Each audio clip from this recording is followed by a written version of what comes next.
ঈদ কই করবো, ঈদের কাপড় দিব কে আর মার্কেট করাইবো কে? এক জামা কাপড় 1 মাস পরতাছি, এটাই ধুইতাছি, এটাই পিনতাছি। মানুষের দুঃখ কে বুঝবো? যে বুঝে তো বুঝে, আর যে দুঃখ বুঝে না তো নাই। এটা তো আমি 8 বছর ধরে পড়ে আছি এই স্টেশনেই। মনে করেন ট্রেনে চলাফেরার কথা মদের তো বেশি। ট্রেনের থেকে চলাফেরার পথে দেখতেছে মানুষের হাত কাটতেছে, পাও কাটতেছে, পড়তে আর যায় না, এই স্টেশনে পড়ে রয়েছে, পরে তার যাওয়া যাওয়া চলাফেরা হয় না।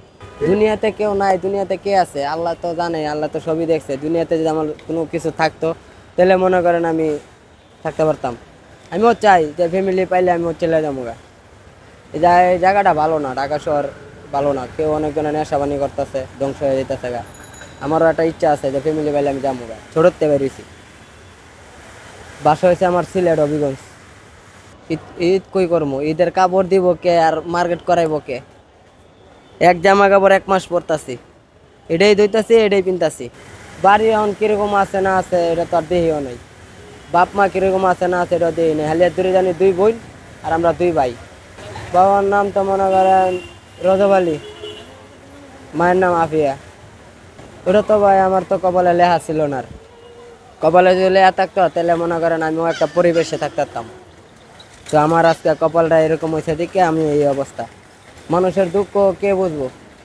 যে বুঝে তো বুঝে, আর যে দুঃখ বুঝে না তো নাই।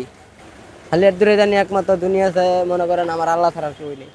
কিছু কাপড় কিনা হয়নি, এই জন্য আমার টাকা জমাতে লাগবে। ওই জন্য কিনার পরে কাপড় টাকা জামা কাপড় কিনে ঈদ কাটাবো। ঈদ কাটানোর পরে ঘুরতে যাবো, তখন মা বাবার কাছে যেতে ইচ্ছে আছে।